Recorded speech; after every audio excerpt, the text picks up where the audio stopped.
T'es Moi, prêt? je ne sais pas ce qui m'attend, donc je suis prêt. C'est rien de bien méchant. Non, je pense.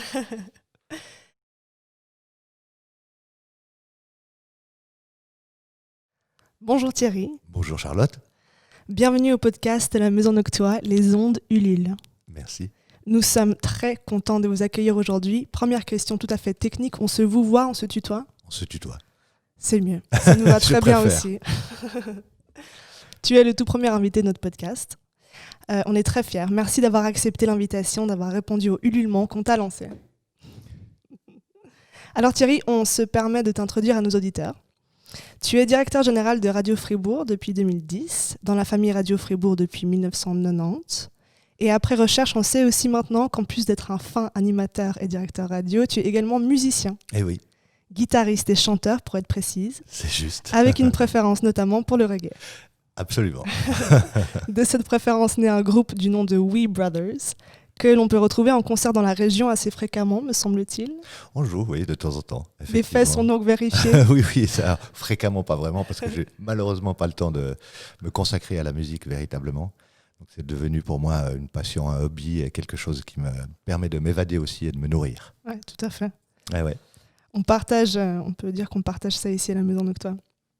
Peut-être que nos auditeurs ne le savent pas, mais Radio Fribourg s'est installé le 1er mai 1988 au boulevard de Pérol 36, au lieu où nous nous trouvons aujourd'hui, siège de la Maison Noctua, où trône la chouette de bronze, emblème et fierté de notre association et collectif.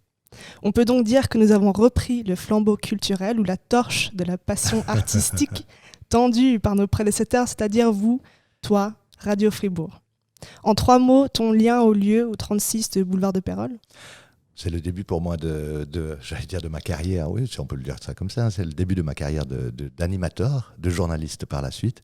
C'est ici que j'ai démarré. C'est beaucoup de souvenirs aussi, parce que les lieux, d'une part, étaient très différents, et puisqu'on était beaucoup plus nombreux aussi, hein, évidemment. Et puis ça me rappelle plein de choses, quoi. Ouais. Avec les étages qu'il fallait monter, descendre, courir, etc. Et puis une chaleur quand même assez effective, en été particulièrement. Vous étiez donc installé sur les 2 étages avec, vous sauriez dire combien de... J'allais dire sur les 3 étages même, parce qu'on était, il y a le sous-sol d'une part, et puis il y a, alors je sais pas comment les appeler, les combles peut-être, enfin le dernier étage, et puis ici cet étage principal où la plupart des gens étaient, enfin c'était très administratif ici en bas, la prod était plutôt en haut, et puis les studios étaient en bas. La prod au dernier étage, Voilà. tout en haut de la maison. Où il fait chaud. En été, ça devait être parfait. Les idées fumaient, on va dire. Pourrais-tu, Thierry, décrire l'ambiance de Radio Fribourg à ses tout débuts? Quelles étaient les sensations lors des premières années d'existence? Crépitement artistique, bouillonnement d'idées ou ignorance totale du franc succès que vous alliez rencontrer? Alors, au début, c'était évidemment assez difficile sur le plan du franc succès. Ce n'était pas forcément le cas. On a commencé avec relativement peu d'auditeurs quand même. On a directement commencé avec 2 radios, puisque nous avons 2 radios, une radio francophone, une radio alémanique, Radio Fribourg, Radio Freiburg. Il y avait bien sûr des gens qui étaient ici pour vendre aussi des espaces publicitaires, d'ores et déjà. On était moins nombreux qu'on l'est aujourd'hui. On était, si je ne me trompe pas, environ 17, 18 à travailler dans ces locaux. Et puis après, on était surtout, j'allais dire, on découvrait le monde de la radio, parce que même si un certain nombre de gens avaient déjà une forme d'expérience, on était quand même relativement tout jeune, et puis le média était aussi tout jeune, à Fribourg particulièrement, hein, même si la radio existe depuis très longtemps, à travers les chaînes de la SSR, mais ici c'était quelque chose de très novateur, et puis on découvrait les choses, donc on se permettait beaucoup de choses aussi. On avait beaucoup moins de contraintes, j'allais dire aujourd'hui, qui sont liées tout simplement au professionnalisme de notre métier, de notre branche. Donc on se permettait de faire pas mal de choses. Il y avait un esprit assez avant-gardiste, un esprit assez artistique aussi, bien sûr. Et puis il y avait quand même aussi des difficultés économiques récurrentes par le fait que faire vivre une entité comme celle-là n'était pas évident, hein. Puisqu'on vivait à travers la pub, une quote-part de la redevance, mais surtout la pub aussi, et puis que la pub, dans un premier temps, n'était pas très porteuse, parce que nous n'existions pas vraiment d'une part, et puis nous n'avions pas forcément une audience suffisamment large aussi pour susciter l'intérêt des annonceurs. Donc il y avait beaucoup de défis, mais il y avait aussi beaucoup de folie et beaucoup de liberté, et moins de contraintes que l'on s'impose aujourd'hui par rapport à un métier qui est devenu une marque de fabrique aujourd'hui. Vous étiez quelque part les visionnaires de la radio ici à Fribourg, dans le canton de Fribourg? Un petit peu, oui. C'est vrai, il n'y avait pas beaucoup non plus de radio. Aujourd'hui, pas mal de gens font des web radios, etc. Donc la radio est devenue quelque chose de plus populaire, plus démocratique. mais aussi plus, j'allais dire, plus libertaire dans la définition des web radios. Là, on fait un petit peu ce qu'on veut. Et puis, de notre côté, nous sommes devenus beaucoup plus professionnels aussi, au même titre que d'autres médias qui ont évolué. Tout à fait. Avec un petit effort de mémoire, pourrais-tu peut-être citer une ou plusieurs anecdotes qui t'ont particulièrement marqué lors de tes années au 36 du boulevard de Pérolle ? Ah, bah, oui, il y a des anecdotes, j'en ai quelques-unes. Et on travaillait donc avec des vinyles, on travaillait avec des bandes aussi, des bandes avec un Revox, un Studer aussi. On enregistrait donc sur des petits appareils, des Nagra, etc. On avait par la suite des grandes bandes que l'on montait. On faisait donc du montage qui n'était pas du tout visuel, numérique et digital, mais véritablement audio, à travers, en utilisant ces bandes, où on coupait des petits bouts de bande pour réunir les différents morceaux. Enfin, comme on le fait aujourd'hui en numérique, mais on le faisait de manière vraiment analogique, en coupant véritablement les bandes. Alors les bandes qui s'encrassaient parce que lorsqu'on avait des doigts sales ou gras, ça laissait finalement des marques aussi au niveau du son. Tout simplement, ça altérait un tant soit peu le son. Et puis, une fois que les interviews étaient montées ou que les émissions, parce que parfois on avait des émissions enregistrées, je me souviens, j'en avais une qui durait à peu près 40 minutes. Donc elle était sur un gros bobino comme ça, avec au centre un noyau et puis tout autour la bande serrée, etc. Et au moment de poser le bobino sur le lecteur, sur le Revox qui devait lire la bande, le noyau central s'est désolidarisé, est tombé, et je me suis retrouvé avec la bande dans les mains, qui était encore serrée, mais plus de noyau central, le noyau permettant de poser la bande sur l'appareil qui allait la lire. Alors qu'est-ce que j'ai fait ? J'ai ouvert la fenêtre du sous-sol qui donnait sur... il y a une espèce de précipice là juste en bas qui donnait sur le précipice, et j'ai tout simplement lâché la bande en gardant juste l'extrémité de la bande, et par la suite j'ai remis cette extrémité sur le noyau, et la bande a été diffusée, ou l'interview a été diffusée en même temps que le noyau réembobinait la bande qui était tombée dans le précipice, quoi. Alors il y a eu plein de choses comme ça qui étaient assez drôles aussi. C'est vrai qu'on était plus bricoleurs qu'on ne l'est aujourd'hui, et surtout on devait trouver des solutions à tous les problèmes. Ah, super. C'est vraiment pour nous un honneur d'entendre ces anecdotes. Franchement, c'est une époque enfin, c'est les débuts ici à Fribourg, exact. Et puis c'est magnifique d'entendre ça. Merci. Mais de rien, de rien. Ah, j'ai aussi une petite anecdote sympa. J'avais un copain qui était auteur. Enfin qui n'était pas auteur, qui était un scientifique en l'occurrence, mais qui écrivait des livres. Jérémy Narby, peut-être que ça vous le dit quelque chose. Il a beaucoup travaillé en Amazonie, beaucoup travaillé aussi dans les expérimentations avec les Indiens d'Amazonie, l'ayahuasca, etc. Et chaque fois qu'il sortait un livre, il venait ici pour faire une interview, pour se préparer, entre guillemets, à affronter d'autres journalistes. Et on le faisait généralement entre 2h et 4h du matin. Alors on ouvrait l'antenne, etc. Et même une fois, on a ouvert l'antenne à 2h du matin, sans avertir, alors que normalement il n'y avait pas de diffusion durant la nuit. On a ouvert l'antenne pour faire cette interview de manière discrète aussi, avec peut-être quelques auditeurs, sa femme qui écoutait également de l'autre côté. Et puis on s'est permis de faire une interview à 2h du matin, alors même que d'habitude l'antenne n'était pas du tout ouverte. Voilà, on pouvait magnifique. Se permettre ce genre de choses aussi. Magnifique. Ce genre de choses que peut-être on pourrait se permettre aujourd'hui aussi, qui sait. Oui, on a l'espace. Vous avez plus de liberté, vous, en tout à l'occurrence. fait, en étant en collectif. Oui. Et puis, je voulais te demander aussi, au niveau du ressenti, comment décrirais-tu le passage du boulevard 36 à la rue de Romont, pour finir avec un déménagement au Mediapark à Villars-sur-Glâne. Est-ce qu'il y a une corrélation entre l'évolution des locaux avec celle de la radio, ses visées, ses envies, son public ? Absolument. C'est un peu tout ça, hein. On a déménagé à la rue de Romont. À l'époque, c'était, je dirais en 1900... pas dire de bêtises, 95 je crois.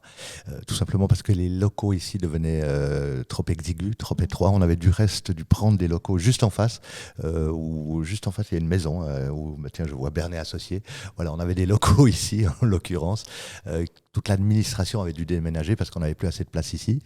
Et est arrivé un moment où finalement la radio grandissant, les employés étant plus nombreux, on a dû vraiment trouver des nouveaux locaux. On est allé à la rue de Romont, donc ça c'était vraiment lié à la croissance, on va dire. Et puis on a trouvé des locaux adéquats. Là encore, lorsqu'on était à la rue de Romont, on avait un étage qui était assez conséquent et un appartement à l'étage supérieur. Par la suite, on a dû prendre un étage plus bas, mais bien plus conséquent aussi en termes de place, parce que là encore, la radio grandissait tout simplement. Et puis Mediapark, c'est la conséquence aussi, j'allais dire, du succès de la radio, de son existence, de sa croissance. On est arrivé à un moment où on était aussi à l'étroit. Et puis à la rue de Romont, on était sur 3 étages. Alors c'était toujours un peu compliqué. Au premier, au troisième, au cinquième, je n'arrêtais pas de monter, descendre, courir les escaliers, etc. Prendre de temps en temps l'ascenseur, mais enfin dans la mesure du possible l'escalier. Et on avait surtout plus de place pour pouvoir intégrer une nouvelle équipe. Et comme la radio se développe de plus en plus aussi sous ses aspects numériques, avec aussi le traitement des réseaux sociaux, la vidéo, etc., etc. On a créé une cellule web qui comprend aujourd'hui à peu près 6-7 personnes, et on commençait vraiment à être à l'étroit dans nos locaux. Et on avait envie de déménager depuis un certain temps, depuis la rue de Romont. On a cherché des locaux et en finalité, on a construit Mediapark, parce qu'on s'est aperçu que trouver des locaux tels qu'on les souhaitait en ville de Fribourg, c'était quasiment mission impossible.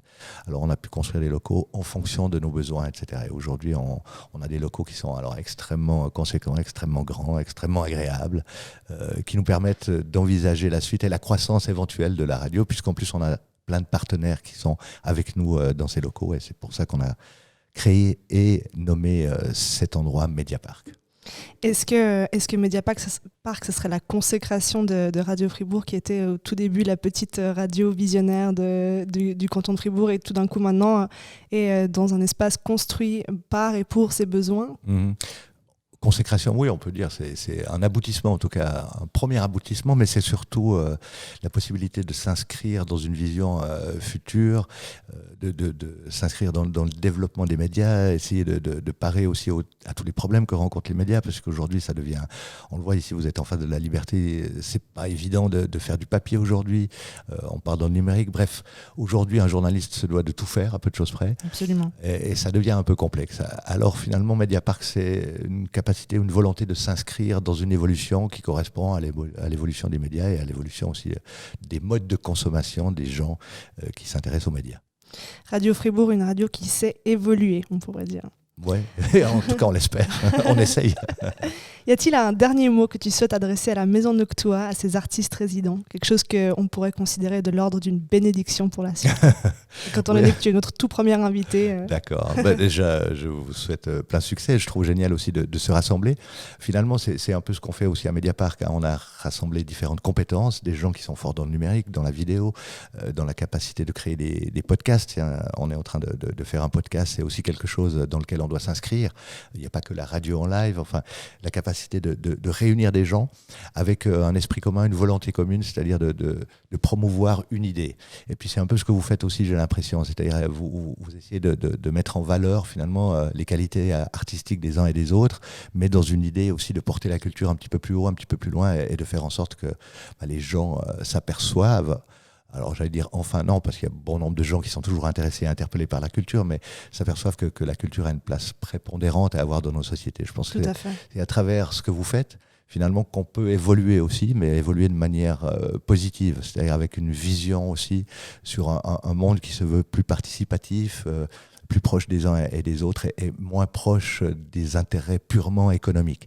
Je vous souhaite beaucoup de courage, parce que c'est toujours excessivement difficile de se plonger finalement dans ce type d'aventure, parce qu'on sait que souvent le nerf de la guerre reste l'argent, mais au-delà de ça, la volonté d'être ensemble et de faire quelque chose, c'est quelque chose qui doit s'inscrire aujourd'hui dans la vision, dans une nouvelle vision sociétale, je pense, pour que nous puissions continuer à évoluer ensemble, plutôt que d'être divisés, partagés, comme ce monde nous le démontre régulièrement à travers ce qu'on peut lire justement dans les journaux ou autres.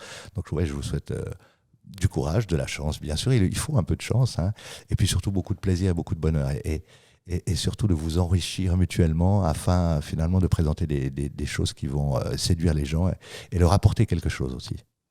Merci beaucoup Thierry Savary, c'est des très très beaux mots que vous nous adressez, on est très, très fiers de les recevoir ici, et je pense qu'on les prend. C'est bien. On prend. C'est ça, il faut aussi se montrer... alors là, je ne parle pas de moi et de mes propos, mais il faut savoir se montrer aussi généreux pour aussi recevoir quelque chose. Tout et à pas fait. Vouloir déjà recevoir avant d'avoir la capacité d'offrir. C'est sur ces mots sages-là qu'on va terminer. On ne pourrait pas mieux finir. Merci mille fois Thierry d'être venu. Merci à vous. À très bientôt, on espère. À bientôt, oui, volontiers.